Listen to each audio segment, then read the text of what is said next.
জন্ম নিয়ন্ত্ৰণৰ বাবে আমি পৰিয়াল পৰিকল্পনা পদ্ধতি অৱলম্বন কৰি পৰিয়াল পৰিকল্পনাৰ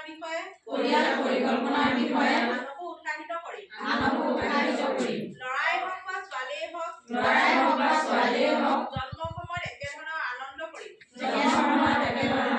কৰি আমি কোনোদিনে ল'ৰা আৰু ছোৱালীৰ মাজত ভেদাভেদ নাৰাখো। আমি আমাৰ ছোৱালীক প্ৰাথমিক শিক্ষা প্ৰদান কৰাৰ লগতে উচ্চ শিক্ষাৰ প্ৰতি উৎসাহিত কৰিম। আমি আমাৰ কন্যা 18 বছৰীয়া হোৱাৰ পিছতহে বিয়াৰ কথা ভাবিম। আমি আমাৰ ছোৱালীক বিয়া হোৱাৰ বাবে কেতিয়াও হেঁচা প্ৰয়োগ নকৰোঁ।